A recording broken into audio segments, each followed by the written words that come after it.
Hello, this is Rudy Giuliani, and of course, we're back with another episode of Common Sense. Without doubt, the most honest presentation, I believe, in American media. We're not affected by any of the politically correct, any of the communists on one side, the corporatists on the other, those who are afraid of keeping their jobs at networks, even some of the networks we rely on.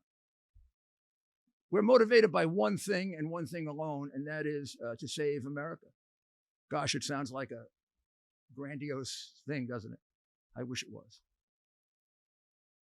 I will probably touch on this for the last episode of the year, but I never, ever, ever thought in all my years of being a lawyer, public official, CEO of a company, never thought I'd see an America like this. Mostly, I never thought I'd see this dictatorial behavior that has to only be described as fascist. It has to end. It's only going to end with one thing, really, the intervention of God, who's going to give us the courage and the strength to stand up to these bullies who put people in prison when they disagree with their political view, which very often is made up of lies. This is the Christmas season, as you can see from my tie. I have many, many Christmas ties. I begin wearing them in the 5 or 6 days at the end of Advent. This is December 20, on which I'm recording this. So this is just little Christmas trees. You will see this on me now for the next, not this time, but the other one, my next podcast, which will be shortly before Christmas, as well as on my broadcasts on WABCradio.com, which are on at 3 o'clock every day, all week before Christmas, 3 to 4. On Christmas Day, Dr. Maria and I intend to do a Christmas show between 10 and 11, as we normally do with Uncovering the Truth. And then, of course, I am now doing another show, which is a live stream tonight, 8 o'clock to 9. You can get it on YouTube. You can get it on Twitter, I believe. You can get it on, one time you probably couldn't, but you can get it on Twitter. You can get it on Facebook.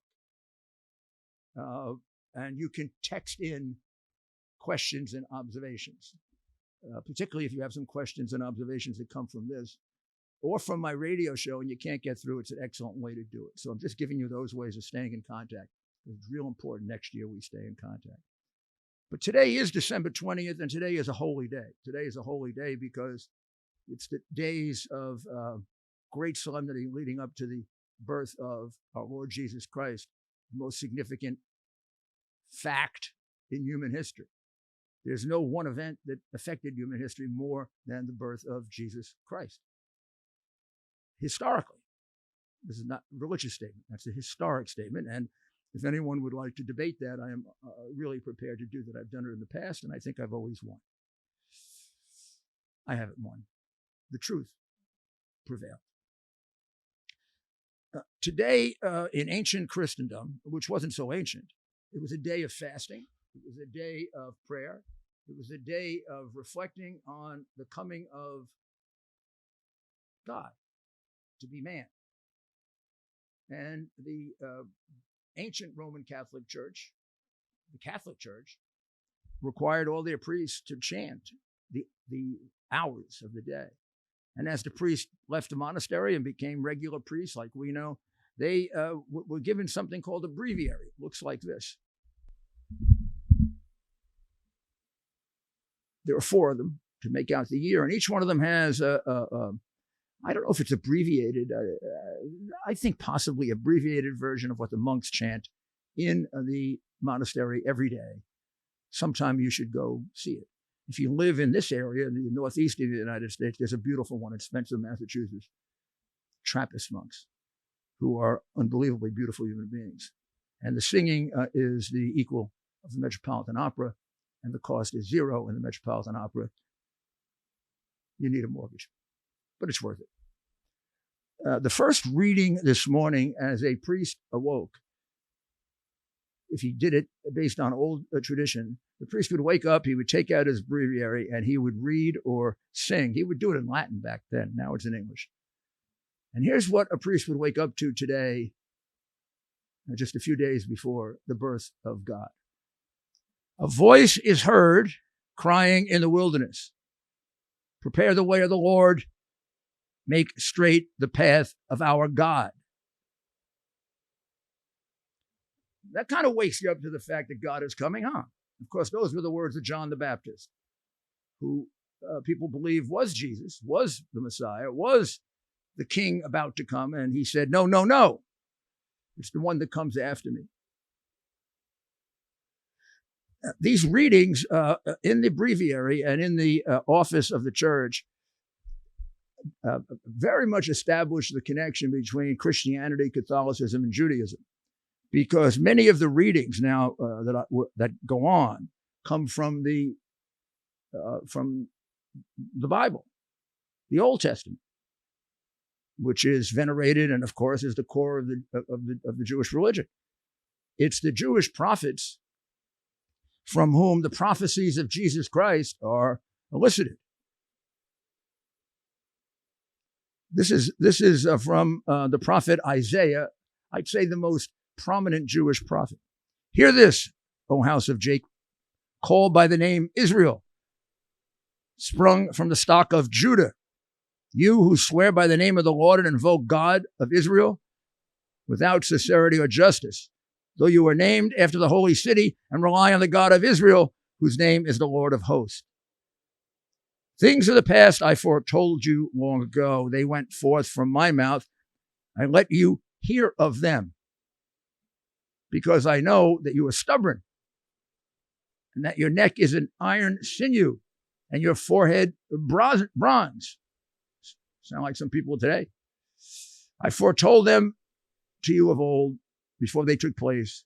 I let you hear of them. Then you might not say, my idol did them. My statue, my molten image commanded them. Now that you have heard, look at all this. Must you not admit it? And then he goes on to explain the coming of I imagine they would describe as a Messiah. And that's what they truly believed. When you get to the daytime prayer, the mid-morning prayer,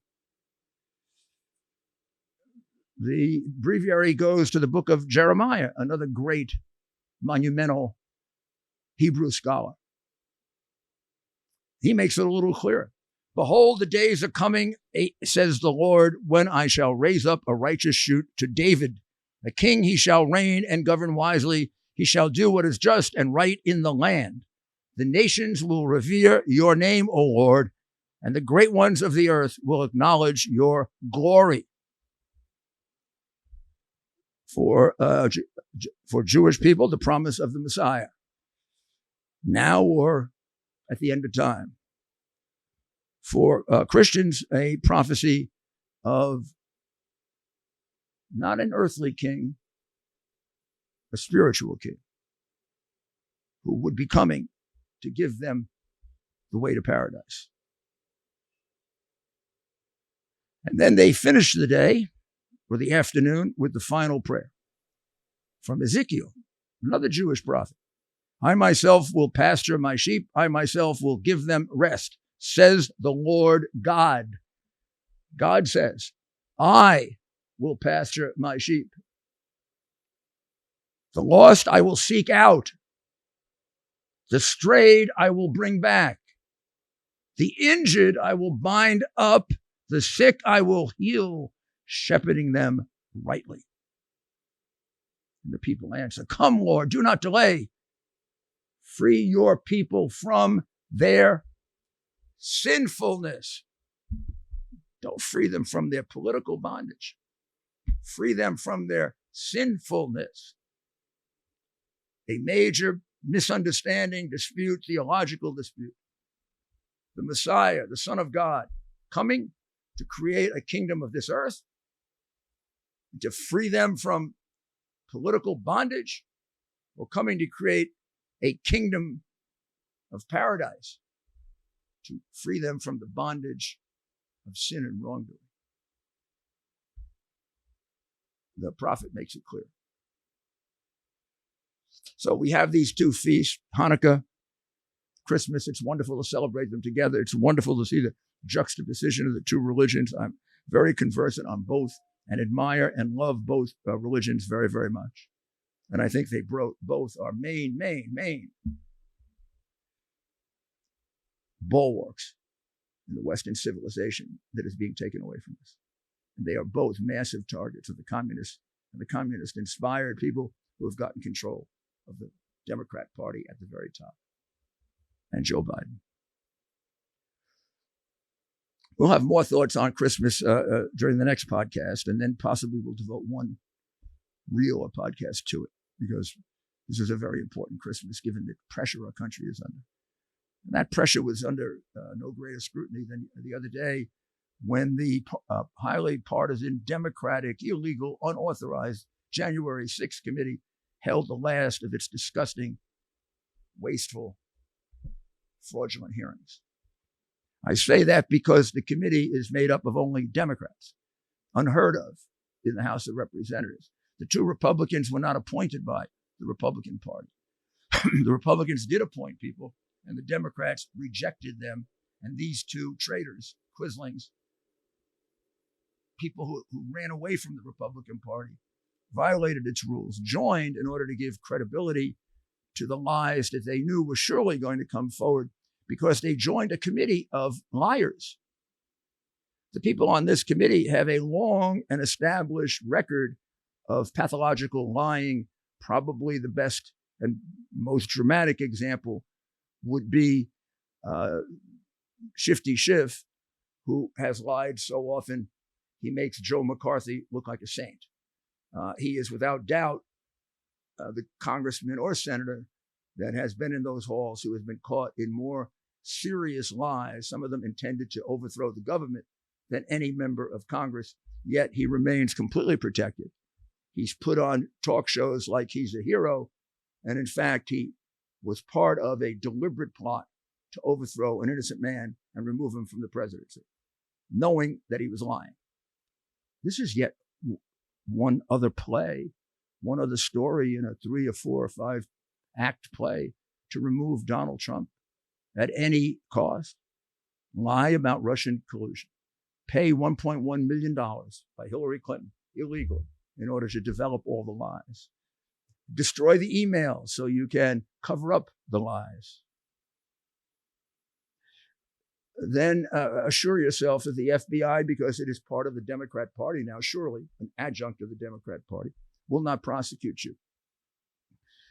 Then when that fails, develop a completely fraudulent version of the conversation between the President of the United States and the President of Ukraine, which is a mirror image of the bribery conversation that Biden had with the then President Poroshenko, and make out that it's the same conversation.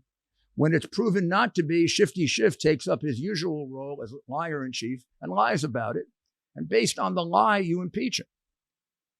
It doesn't work, but it would have been completely destroyed if you had turned over what you, Mr. FBI Director, and what you, Mr. Attorney General, Mr. Phony Barr, were holding, which is the hard drive, which proves that the conversation was absolutely justified by the fact that the Vice President of the United States and the President of Ukraine were involved in straight out and out bribery. Millions for the Biden family to be shared, half to Joe Biden and the rest of the family. That's described in the hard drive. That was hidden from you. That last part I'm telling you is still hidden from you. Even the ones that now disclosed to you have a little fear. A little fear. They're holding a little back.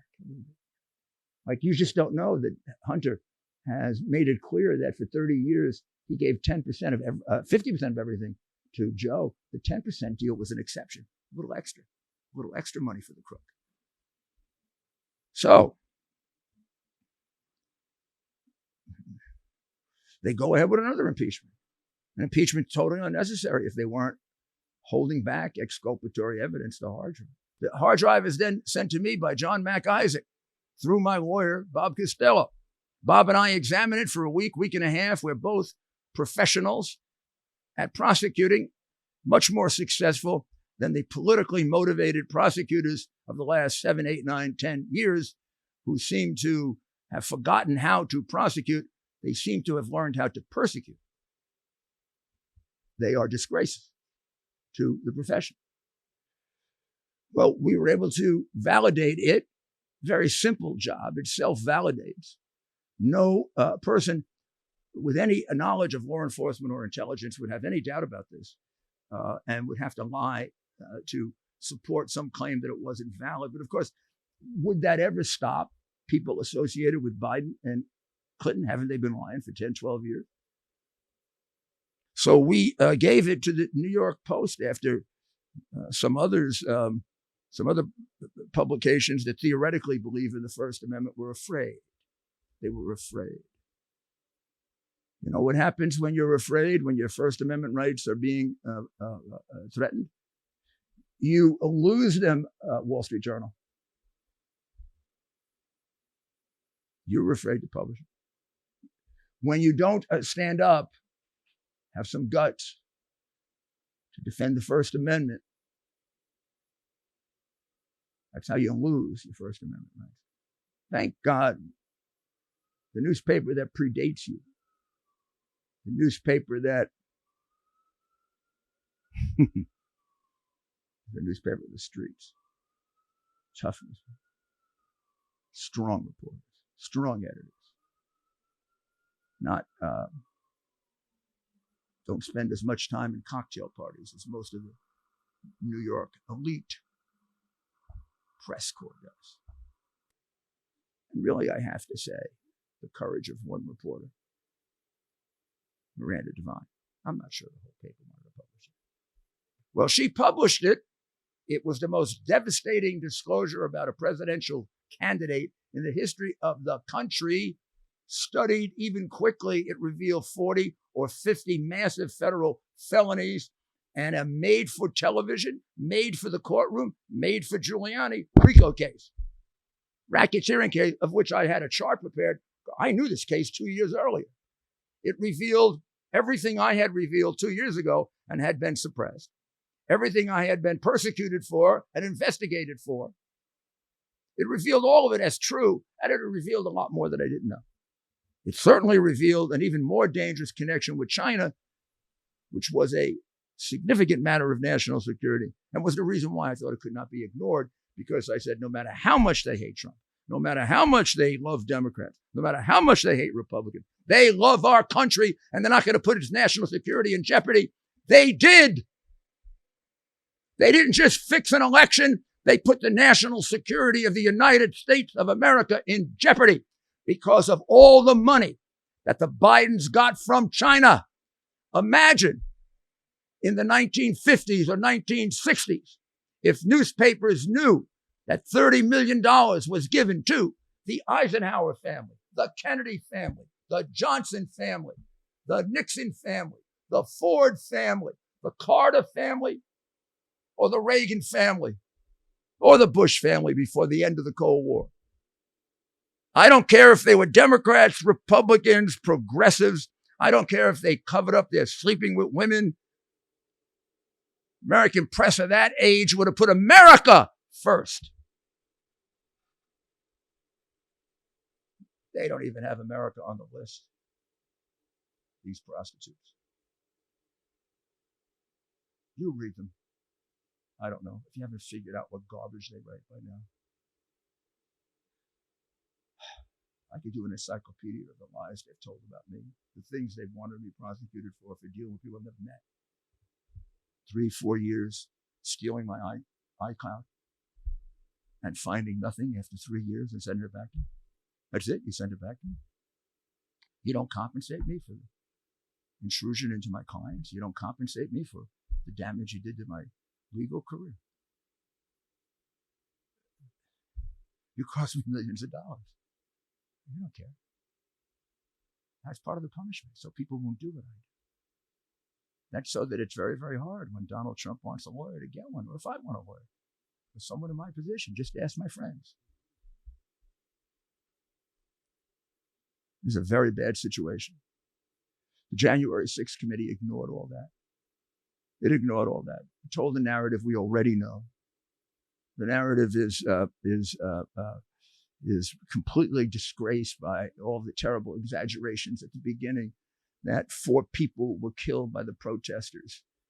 It turns out no people were killed by the protesters. None, 0. No explanation of why they said that, how that happened, why they lied, who lied, who authorized that. Might give you an indication of who maybe really organized it. There is, as we will show you very briefly, a film of what looks like, on the face of it, a first-degree murder. The police officer who did the shooting wasn't revealed for weeks. He was deliberately not photographed at the time of the shooting. When he was revealed, he was cleared without a proper investigation. The investigation, which is very unusual in the case of a policeman shooting an unarmed woman, was never released for analysis. From the grand jury information available, it was clearly an investigation that was fixed, from what you can tell. Well, maybe they have other material. They've never revealed it. But the lack of interest in the death of Ashley Babbitt by this committee is overwhelming evidence of their sense of injustice, their unfairness, the partisan nature of this committee, their indecency and inhumanity, not caring about murder. They said this was an insurrection. They charged Trump with insurrection. An insurrection without anyone shooting, except for the police? An insurrection that the insurrectionists come to with no guns and no plans? What were they going to insurrect? How were they going to take over they were going to take on the special forces? Do you realize it's a ludicrous charge? What they're recommending against Trump, I don't know if it wasn't so sad and if it didn't indicate what traitors they are. You'd laugh. Insurrection? I mean, the best thing you could say about them is they're hysterical fools if they're not traitors. No gun, no shooting by the protesters. You killed one of the protesters for what appears to be unjustified reasons. You also killed several others outside, stopping them. You're suppressing thousands of hours of tapes, and every time I see one, it's the police and the law enforcement people who are acting illegally and improperly. And then your report is actually going to be known in history as a bad, and even actually the Kennedy assassination report will probably be less controversial than yours, because you left out facts that could only be left out if you were trying to fix the investigation. Whether you had the malicious motive of fixing the investigation. Of course, that wouldn't be unusual because they're the same people who had the malicious motive of fixing the definite, painful frame-up of Russian collusion. Here we are for months fighting and fighting and fighting, months, years fighting and fighting and fighting for our rights. And there's a group called Patriot Mobile that's right out there, has our back, fighting for the same things. They were there fighting for the right to life and the protection of the unborn, for the right to defend yourself, for the right to practice your religion the way you want. They are a Christian, conservative, mobile phone provider. So use them. You know why? Because they're going to give you a better deal too, and you can trust them. They're not going to let people just do what was done to me. They've been on the front lines fighting for your values, my values for years. Call them up. They are very sensitive to the economic struggles that we're going through and will work with you to come up with a plan. They can do everything everybody else does just as well, except they'll give you a better deal, and you'll be contributing to things that you believe in. So go to patriotmobile.com/Rudy or call 972-PATRIOT. That's patriotmobile.com/Rudy or call 972-PATRIOT. If you use the code Rudy, you're going to get free activation. Use code Rudy, free activation. That's patriotmobile.com/Rudy or 972-PATRIOT. Use code Rudy, free activation. I want you to take a look right now on the screen at a poster. Now, this poster goes back to roughly right before the election. It says, "Election day nears. Comrades, prepare to defend your rights." Antifa comrades, on November 4, don't forget to disguise yourselves as patriot Trump supporters. Wear MAGA hats, USA flags, 3-something insignias. A convincing police uniform is even better. So this is giving you an idea of their practice, the practice they follow. It is emphasized by a video done by one of the people who summoned, appears to be a couple of hundred Antifa members to the Capitol to participate in the riot.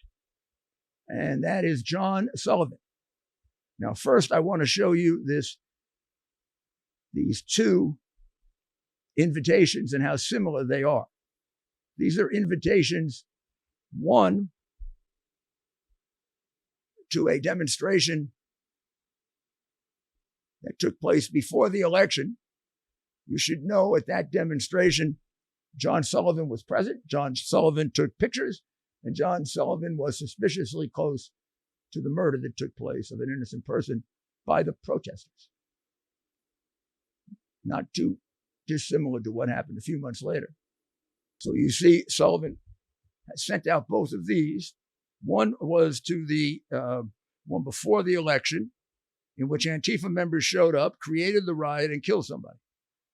The next is an invitation to January 6th, where you're going to find out that many Antifa members showed up, but you don't know if they participated or not, because Chairman Thompson, who's an election denier, the Benedict Arnold of the Republican Party, former Representative Cheney, and crybaby Kissinger,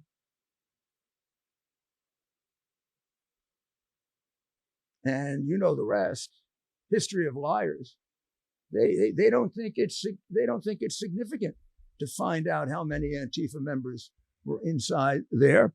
Not only that, they don't think it's significant to find out how many FBI agents were undercover in there, because they surely were doing nothing to try to stop it.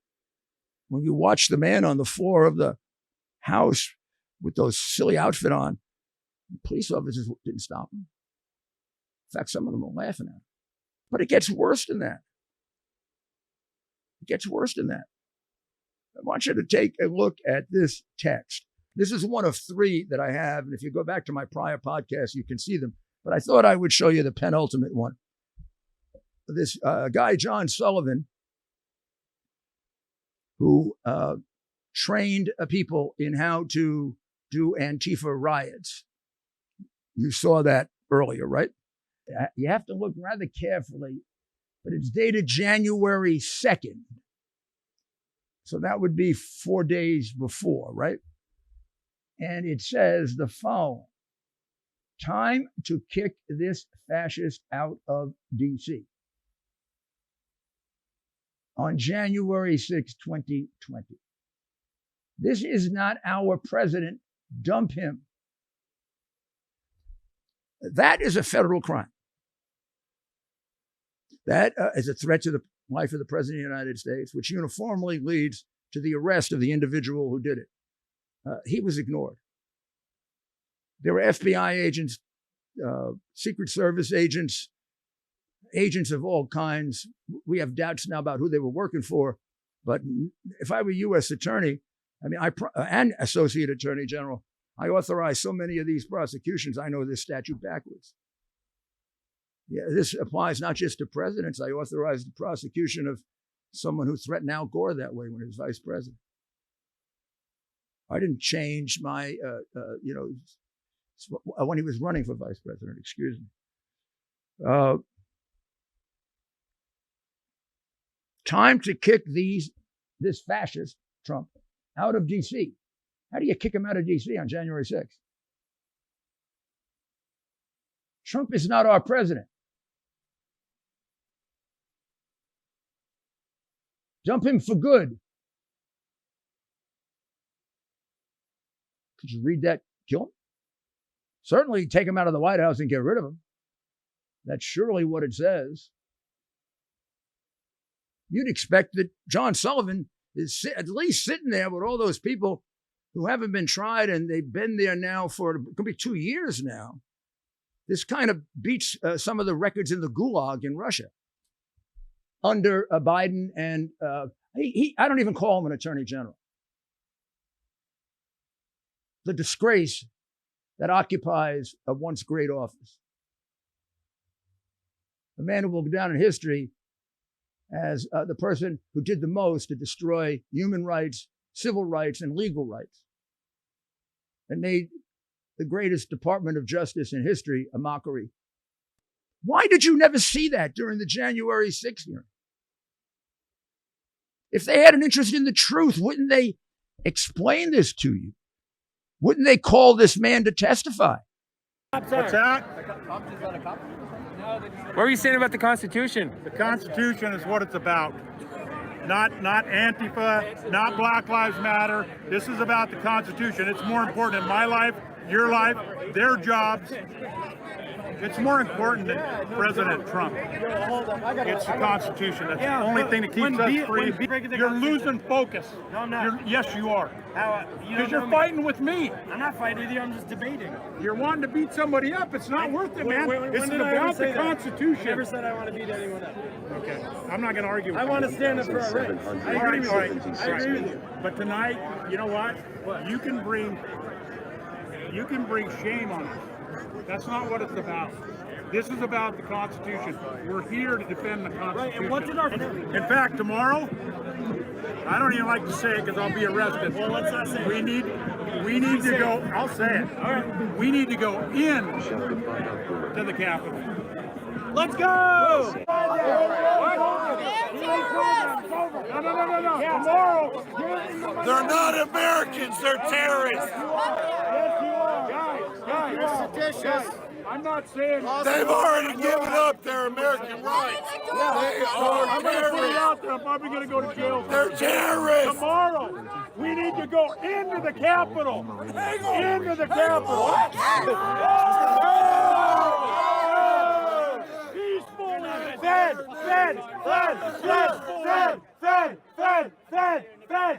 Peacefully. We are freedom. We are peaceful. Shut the fuck up. That's what it's about. It's not about hurting people. With that statement,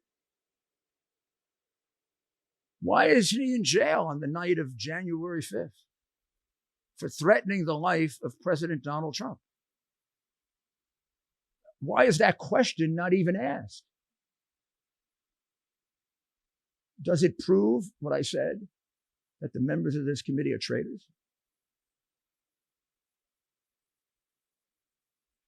The chairman is persecuting people for being election deniers. He was a major election denier. Major. Called the election of 2006 illegitimate.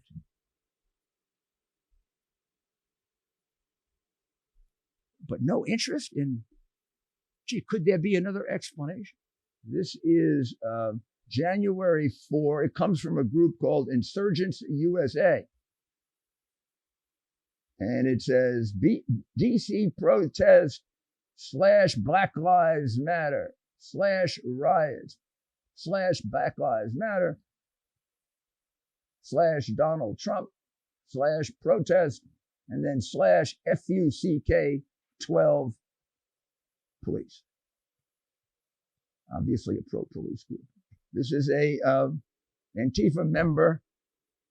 The way it's been explained, it's an Antifa member getting ready to put on the gear that was going to disguise him on the 6th, or possibly for the 5th, when they had their earlier, smaller demonstration. So just to make it clear, you're also missing and never see this text. This is John Sullivan's brother. John Sullivan's brother reports that after the event that well over 200 Antifa members were inside. Did you ever see that before? Was that investigated by the, what do I call them? It's so disheartening to think that they represent this country, that they took the same oath that I took when I was to uphold the Constitution. And what do? They frame people, lie about people. You have no curiosity as to how many Antifa people were in there? You have no curiosity as to what the FBI was doing? You have no curiosity when you look at that tape of the murder of Ashley Babbitt as to whether or not was that really necessary? What's the justification for it? Did he think she had a gun? Did he think he couldn't subdue her? Democracies have to have fair and equal administration of justice, because when they don't, democracies become dictatorships.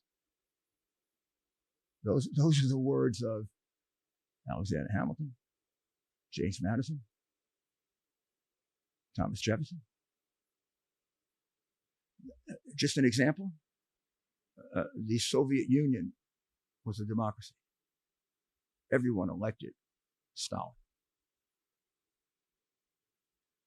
China elected Xi. Democracy isn't about elections. Elections can be fraudulent. The will of the majority can be subverted and propagandized. The only thing that makes this country a great country is that it is a democracy based on a bedrock of law that's applied equally to everyone. The minute that's gone, America's gone. They're killing this country. Now, just let me take a few minutes of your time about my own situation. I am mentioned several times in the phony expose, and in the phony expose, they mention several things about me. Both things they mention about me are absolutely and demonstrably false. One was about my condition on the evening of the election. I have numerous witnesses that will tell you, including one who called to remind me that evening I had nothing to drink because I announced very early in the evening I wanted to remain perfectly unaffected because big decisions should be made. There are several people who can testify to that, offer to the committee, as well as a picture of me surrounded by Coke. I called you because I was watching the hearing and I saw Jason Miller say that, and it just hit me like a ton of bricks. I thought, that's just an absolute lie. That's just not true. And then I watched all this unravel. I watched the media, take it and run with it. Then I saw the late night shows last night just try to make you look like a goofball and abuse you. And I happen to respect you so much and love you. I called you to remind you that I was with you that night. And you had nothing to drink. You were all business. In fact, I remember you're at your laptop. All you were doing was concentrating on everything that was going on. People were coming up to you because, of course, they love you, and they were coming up to say hi. You were basically ignoring them because you were so focused on the business at hand. So I called you to remind you that I was with you and that I was a witness and that you absolutely had nothing to drink. And by the way, I hadn't either. Thank you, Roy. There are a lot of times, Roy, when this happens. You know that because we talk about it, and I don't bother to even respond. Because if I did, I'd be spending all my time doing that. I don't know if there are 100 lies or 1,000 that have been told about me, equally as bad as this one. The thing that makes this one a little bit worse, usually they're Democrats or they're no character, slimy Republicans like the people he had running his campaign. But Jason, as you know, worked for me in my campaign for president. You remember he got into a great deal of trouble at one point, and we helped him immensely with that. And I always considered him a personal friend and a person of honor. Lie number one. Lie number two is the woman who said, I told her big things were going to happen on the 6th. You've got to understand the night of the 5th, I didn't even know if I was going to speak the next day. As a last-minute speaker, I was going to speak. I wasn't going to speak. I wasn't going to speak. Was. I don't think it was until, it could have been late that evening. But more likely, I was not really sure until I got the call that morning that I was going to speak. Mark Meadows called me, perfectly normal, and asked me if I would speak with Professor Eastman, for whom I have the highest regard, and that maybe I could explain in more layman's terms some of the legal principles he was talking about, that the president would like me to do that, which I did. It created no ruckus with the crowd. No one got excited. Nobody yelled and screamed. Nobody was going to run off and do anything, and it was basically a legal discussion. There was a comment there about trial by combat, but if you listen to what I said, it was surrounded by two sentences. Sentence number one was, we should take the two machines and test them one against the other. We'll have trial by combat, and whichever machine wins, well, that side wins. Before they went ahead with this committee, the dishonest head of the committee, who is an election denier for many years, sued me. And he sued President Trump, and he sued Donald Trump Jr., and he sued a whole group of other people. And he sued me exactly for what he is now referring to the Justice Department for investigation. He doesn't tell you. Now, here's the title page of the lawsuit. It was in the District of Columbia, a court notoriously favorable to Democrats and unfavorable to Republicans. We expected a bad outcome. I'd be perfectly honest with you, we expected an unfair outcome. Well, back in February of this year, Judge Maida, appointed by Barack Obama, gave me something to put on the column of restoration of trust in the country I grew up in. He was able to overcome his whatever biases, prejudices, and feelings that he had about Trump and the Trump administration and maybe even me, and render a fair decision. I would say, as I read his opinion, there are many things in his opinion, dear judge, don't be angry at me, I love your result, that are very unfair and not true. You took as fact things that are just not so, that the propagandists and the people who spent a lot of money to engineer this frame up have made into, religious principle. But you got the gist of the case because you're a hell of a lawyer. After concluding that he's going to keep the president in the case, all that meant was he didn't grant the motion to dismiss, which is a rather extraordinary motion to grant. It basically says you got nothing. In the case of the president, they say you got something, you're allowed to go forward.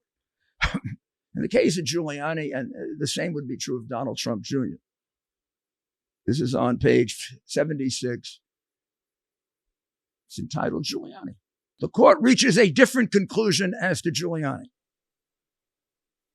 There's little doubt that plaintiffs have adequately pleaded that Giuliani was involved in a conspiracy to engage in a months-long misinformation campaign to convince Trump's supporters that the decision had been illegally stolen. Now, before I tell you the rest of this, I should tell you that's what I believe. The conspiracy was not an illegal conspiracy. It was a conspiracy because I had 300, 400, 500, 600, 1,000 affidavits and pieces of evidence showing massive voter fraud in 5 states. That said to me, as an experienced prosecutor, there's a major fraud in this case. And as we were getting closer and closer, the numbers were adding up to numbers that would make a difference. It was also extraordinarily suspect that voting was stopped in each one of these places at midnight on election day when it wasn't supposed to be. That in each one of these places, Trump had anywhere from a commanding to a comfortable lead. And then in each one of these places, voting didn't stop until Biden was declared the winner, in which we had hundreds, if not thousands, of pieces of evidence that phony ballots were submitted and that the counting of the ballots was uniformly handled in the same way in each place, so that Republicans could not test the paper, which of course would have been the best evidence that the ballots were false. And by the way, this is completely contrary to 20, 30, 40 years of practice where each party gets a chance to examine the paper. So then the judge goes on to say that although I engaged in this month-long conspiracy on misinformation, I disagree with him about misinformation, information that I have. He can come and look at it. He never bothered to look at it, so I excuse him. But he can come to my house, just go 2 doors there, and he can read the 257 affidavits in Philadelphia, the 150 in Michigan. Okay.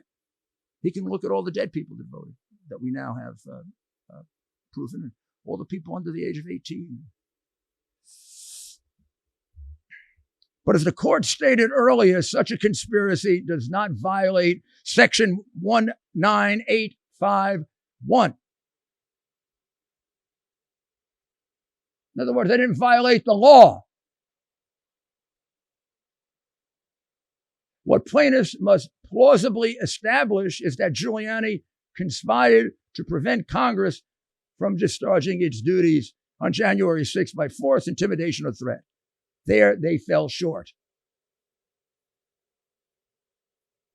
Well, they fell short, but now they want the Justice Department to do what the judge wouldn't do. Frame me.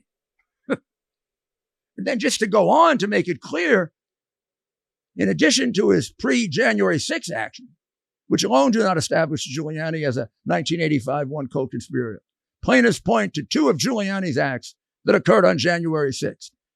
One, his rally speech, in which he said, so let's have trial by combat. And we're going to fight to the very end to make sure that doesn't happen. And 2, a phone call that he made to members of Congress urging them to delay the certification. These allegations, individually and taken together, do not nudge plaintiffs' claim against Giuliani across the line from conceivable to plausible. Translation, the allegations by Thompson and his crooked committee are implausible. Refer that to Congress? Huh? Mr. Election Denier. One of your Obama judges says your allegation is implausible. Oh, but go after him anyway.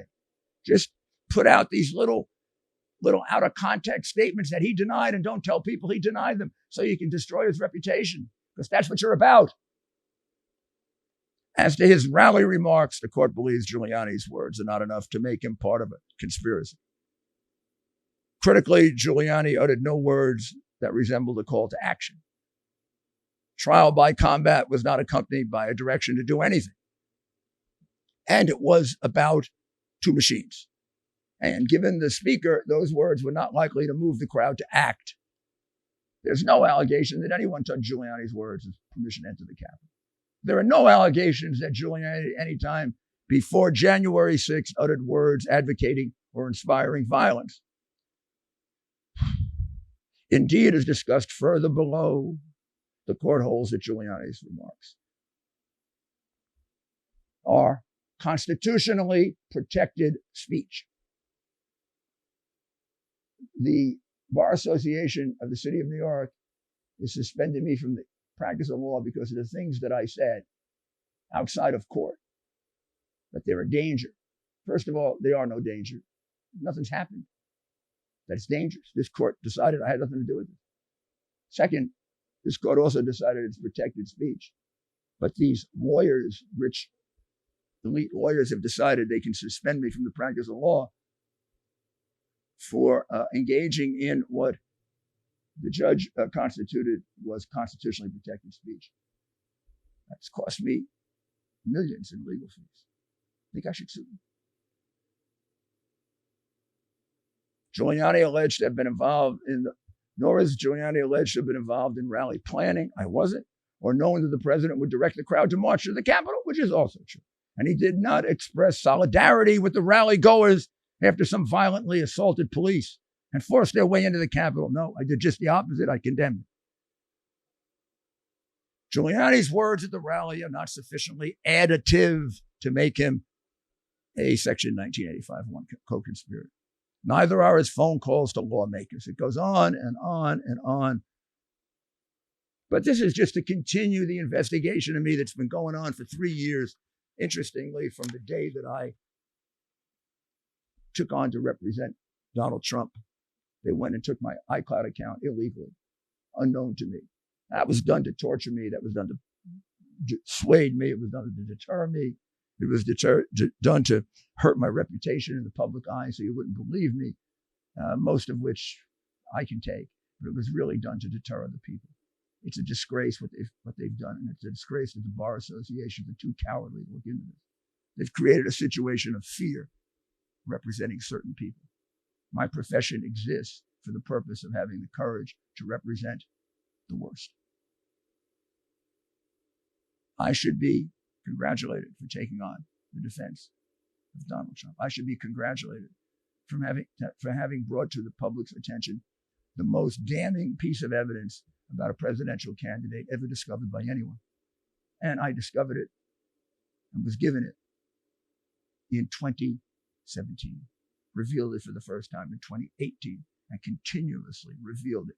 Each time I did, I was investigated more. I lost more clients. I was condemned more. I was taken off more television stations. When I got the hard drive that proved that everything I had been saying for 2 years was correct, I was condemned even more. I was called a Russian agent with no defense by even my friends. I was taken off every network, now even Fox. Suspended from the practice of law for defending my client, for doing for him what you would do for any other client, except I was defending an innocent man. I mean, you have to grant that when I was defending him with regard to Russian collusion, I had the tremendous burden of defending an innocent man. And I don't say they go after me personally because they want me out of the picture because I'm the best defender or the best person for articulating this or the best person who can explain it. Could be one of the best. They do it to deter everybody else. And anybody involved in this will tell you 2/3 of the lawyers in America are too damn scared to help Trump, including 2/3 of those who like Trump. They accomplished a destruction of our legal system. The January 6th committee report will stand always in the history of America as one of our lowest points. And the scandal that is now unfolding, including the deep involvement of the state police, the FBI, will be the biggest scandal in the history of this country. I knew that certainly by 2018. I did everything in my power to bring that to my fellow citizens' attention, to avoid the death and destruction that would follow having a president with an evil heart, a weak mind, and suffering from the illness of dementia. A lot of Americans have died so far because of him that would not have died under Trump or under a competent president. How many more? How many more? So on this Christmas time, I pray to God for a resolution to this, a peaceful one, a lawful one, and a restoration of sanity removed from the hearts of those who develop such hatred that it's destroyed any ability to analyze anything having to do with Donald Trump and give them a sense of love, and caring. Thank you. You know, it occurs to me one of the best Christmas gifts this year would be Mr. Pillow's slippers. Oh, they're wonderful for Christmas morning. I have 2 pair. I'm getting 2 more. Don't know which ones I'm going to wear when I give presents to my granddaughter. Oh, they've got so many. They've got so many different things, sheets and pillowcases, and but the pillows, and the wonderful, wonderful slippers.